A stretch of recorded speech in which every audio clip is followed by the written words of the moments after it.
Bueno, ahora con otro componente que se conoce como tiristor desactivado por compuerta. Por sus siglas en inglés, pues es GT o Gate Turn Off. Este, este tiristor, pues es similar, muy similar al original SSR, al primer tiristor que se fabricó. Su símbolo pues nos lo indica. Es un SSR, pero tiene una pequeña marca en lo que es la compuerta. Esa marca indica que la señal que dispara el componente puede ir o venir, ir o entrar para dispararlo. Y, y en sentido contrario es para bloquearlo. Este componente se dispara, pero también se puede bloquear, a diferencia de los anteriores tiristores que vimos. Este tiristor se dispara y se bloquea como uno lo desee. El siguiente símbolo pues lo recuerda. La flecha hacia adentro pues quiere decir que acepta corrientes en la compuerta para disparar, y la flecha hacia afuera pues que también acepta corrientes de salida o voltajes negativos para bloquear. Los anteriores tiristores pues son considerados como de semicontrol, o sea, no tiene un control de disparo, pero no de bloqueo. En cambio este pues se tiene control en los dos sentidos, se dispara o se bloquea. Estos se consideran tiristores controlables completamente. Este tercer símbolo pues indica aquí una compuerta, es el símbolo de una compuerta. Cualquiera de ellos puede ser utilizado. Entonces, eso sí, es un diodo, quiere decir que solamente viaja la corriente en una sola dirección, de ánodo a cátodo. Se dispara introduciendo corriente en la compuerta, colocando un voltaje entre compuerta y cátodo, y se bloquea sacando corriente a través de él entre compuerta y cátodo. O sea, es un voltaje negativo para hacer lo contrario, y con eso lo bloqueamos. Ahora, la estructura primitiva. Vean que es prácticamente la estructura de un SSR, de hecho es la estructura de un SSR. Aquí dibujé algunas partes, ahorita las comento. Vean la curva característica, es igual a la de un SSR, es idéntico. Alcanza un voltaje que es el de avalancha, el voltaje que alcanza hasta acá, o sea, sin haber usado o con la compuerta en circuito abierto. Este componente no conduce hasta que alcanza un voltaje tan grande entre ánodo y cátodo que provoca la avalancha, y entonces se entra en conducción y se daña el componente regularmente. Pero podemos hacer que se dispare antes de alcanzar ese voltaje, que son estos puntos, estas líneas punteadas. ¿Qué implica? O sea, ¿cuándo hacemos esto? Bueno, cuando le pongamos un voltaje con puerta y cátodo, que el fabricante nos indica cuál es ese voltaje, cuánta es la corriente que debe de ingresar, y cuando se cumplen las condiciones, pues se dispara. Entonces, de no conducir, de tener muy poca corriente atravesándolo de ánodo a cátodo, de tener muy poca corriente, ya pues se cae el voltaje en él. Es un circuito abierto. Cuando lo disparamos, se cae su voltaje entre ánodo y cátodo. Aquí lo vemos de esta manera. Y la corriente se eleva mucho. Entonces funciona idéntico que un SSR en el disparo. Ahora, aquí lo indica. Esto ocurre cuando la corriente en la compuerta es mayor a cero, cuando es positiva. Y esto, o sea, se quita de la conducción al bloqueo cuando la corriente en la compuerta es negativa. Entonces, la diferencia con el SSR. Ahora, ¿cómo se explica? O sea, ¿cómo funciona este componente? Bueno, pues es un SSR, la estructura es prácticamente la misma. Son 4 capas, PN, hay 3 uniones, una compuerta para activar la capa, la unión J2, que ese es el problema, porque recordando un poco, cuando acá es el terminal positivo y acá el negativo, es un diodo polarizado directamente, es un diodo convencional. Entonces está polarizado directamente, debería de conducir, pero no ocurre porque la unión J2 pues no está polarizada directamente. ¿Cómo se logra polarizar directamente la unión J2? Bueno, polarizando este primer diodo J3 y se introducen cargas que hacen que J2 se polarice directamente, ¿no? Para ver detalles, pues revisar simplemente otro de los videos donde aparece cómo funciona el SSR. Entonces, cuando acá está un positivo, una terminal positiva, conduce. Como observan, hay un transistor PNP y un transistor NPN. Es una manera de explicar, por eso esta estructura que es equivalente. No es que se fabriquen así o se puedan fabricar tiristores usando transistores bipolares. No es así, porque los transistores, al igual que los tiristores, funcionan dependiendo también de la estructura física. O sea, no solamente son capas en contacto y creando zonas de vaciamiento, sino también implica mucho la estructura física. La parte física hace también, bueno, o hace todo, ¿no? Bueno, no todo, porque el semiconductor pues es una parte importante, la parte química, pero también la estructura física causa efectos muy importantes. Entonces simplemente es para ver cómo funciona. Entonces esta estructura equivalente, considerando que hay un transistor PNP, aquí está, PNP, y un transistor NPN, conectados de esta manera, por la forma en la que se encuentra allí. Ahora, esta estructura pues era para comprender cómo es que funcionaba el SSR en aquel caso.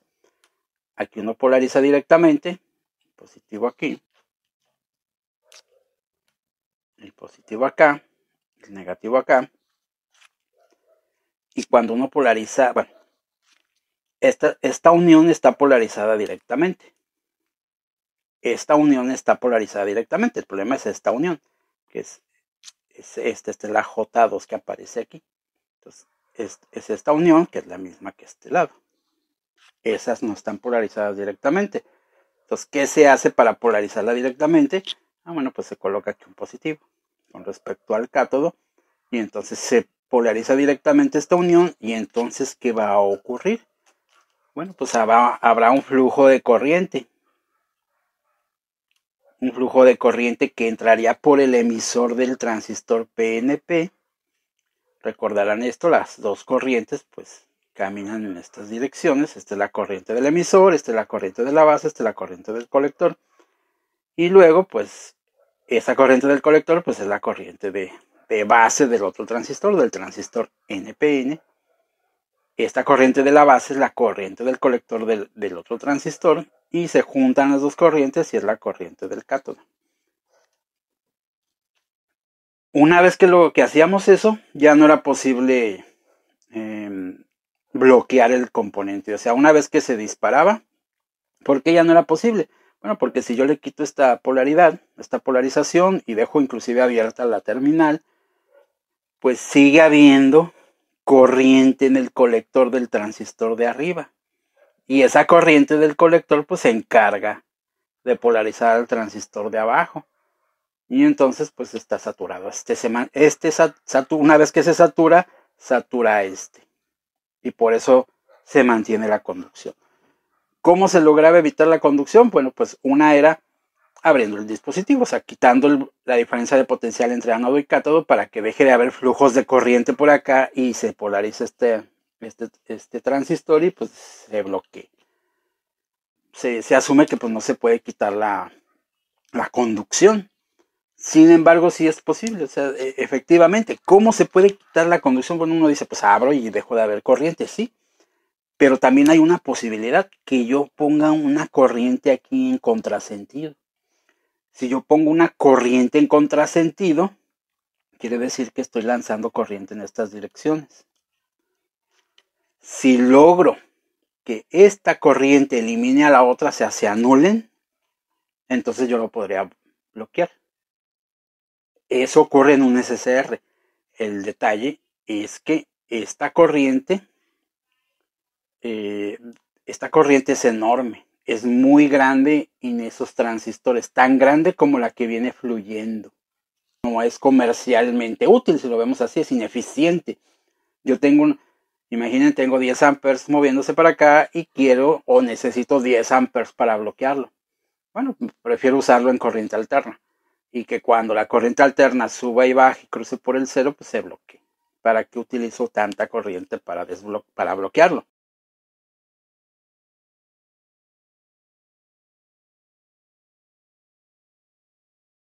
En este caso, en este tiristor, lo que se hizo en realidad pues sigue siendo un SCR convencional. Entonces necesitaría mucha corriente en esta dirección. Bueno, viene corriente cuando ya está operando, viene la corriente bajando, por aquí va bajando, y la idea es cómo logro bloquearlo. O sea, si aquí hay corriente que viene de este colector, del colector de arriba, y está saturando al otro transistor, y entonces se mantiene la saturación, ¿cómo logro yo meter una corriente que no sea tan gigantesca, tan grande como la que ahorita está fluyendo hacia abajo? Y que esa corriente pueda aún así bloquearlo, o sea, evite la conducción. Ese fue el reto de la empresa que lo diseñó. La empresa que lo diseñó pues fue General Electric, igual que diseñó el SCR, el TRIAC, el DIAC. Este componente apareció en 1962. ¿Cuál fue el reto? Pues lograr que fuera una corriente relativamente pequeña, esta corriente, la que desbloquea, la que bloqueara otra vez al componente. ¿Cómo lo pensó? Bueno, pues el asunto era la beta de este transistor.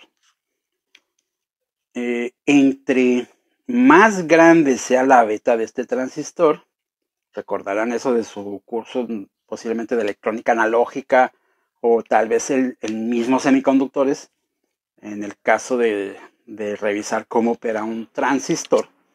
Recordarán que los transistores bipolares pues son tres uniones. El material, bueno, en este caso el que está aquí abajo, pues sería el material N, el material P y el material N. Igual, aquí tenemos los transistores.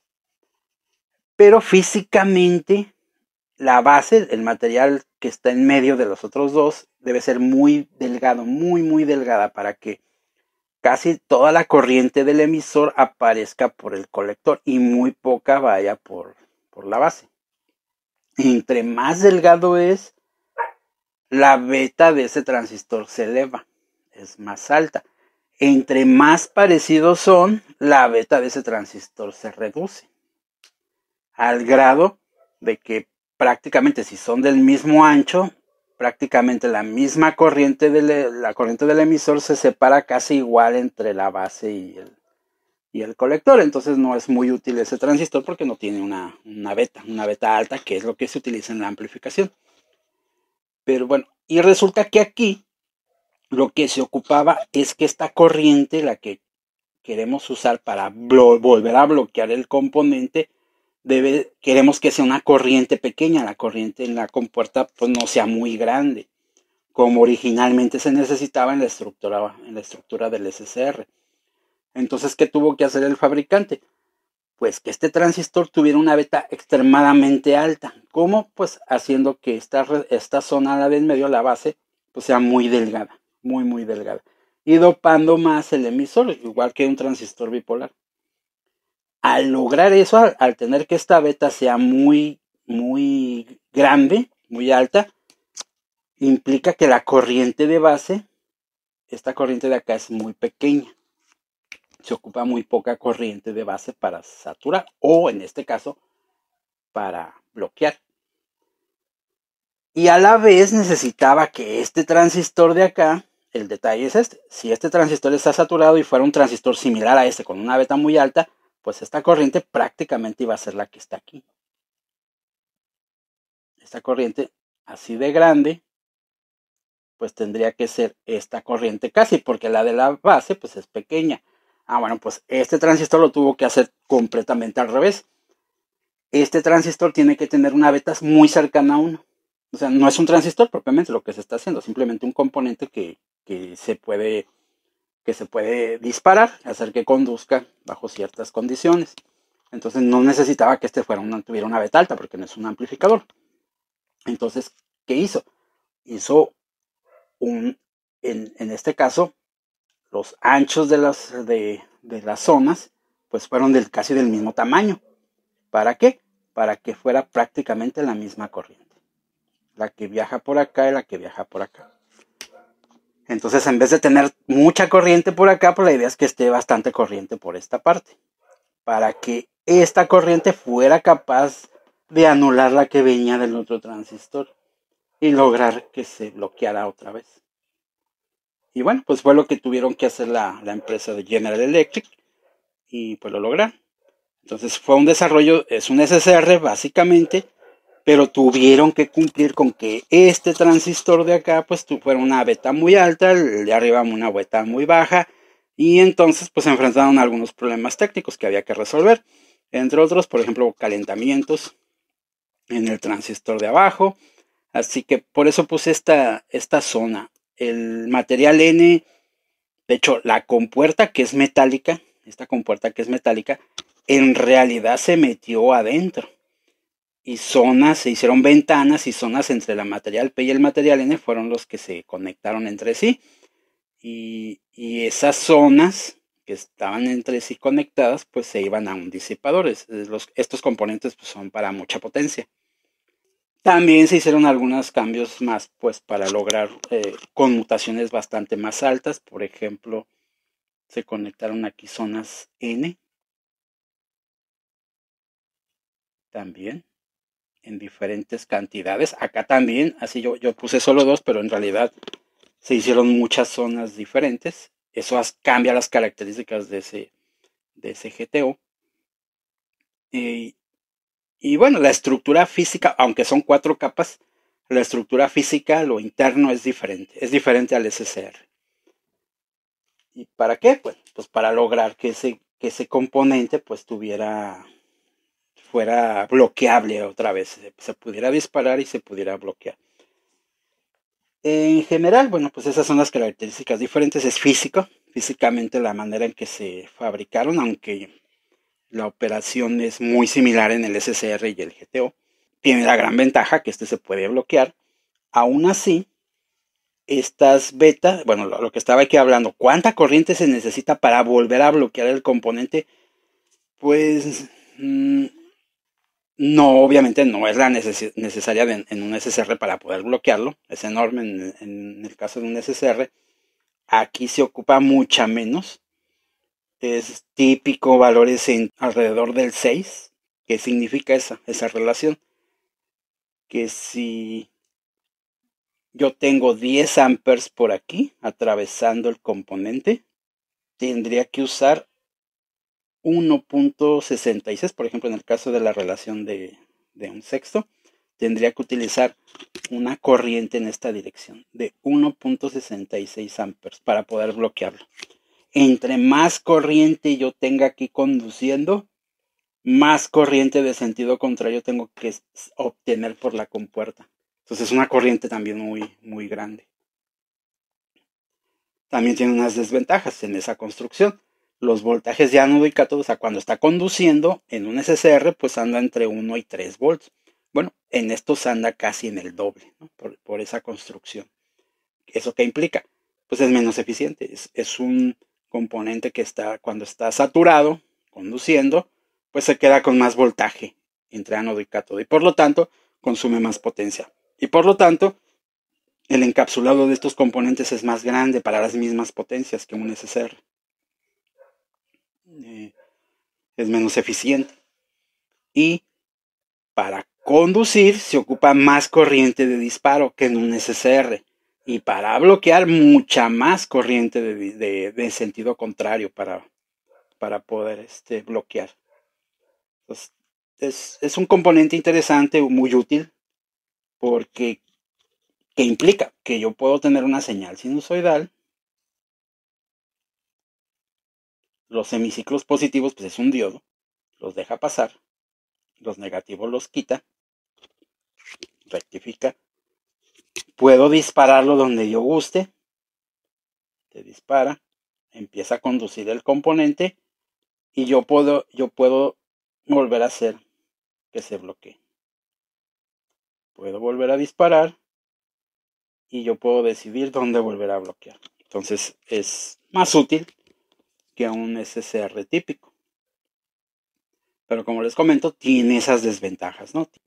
Esa necesidad de mucha corriente, mucha más corriente para disparar y para bloquear. Tiene caídas de potencial más altas, por lo tanto consume más potencia cuando está encendido. Está fabricado físicamente es un componente grande. Se diseñan para cientos de amperes para poder manejar muchas corrientes muy altas. El pulso negativo, o sea, la corriente que lo vuelve a bloquear, el que logra que de estar así pase acá, pues ocupa prácticamente un circuito. O sea, el circuito de control no es tan simple como aventar una señal de voltaje y que se dispare. Ahora necesita un circuito, prácticamente dos circuitos, un circuito que lo dispare y un circuito que lo bloquee.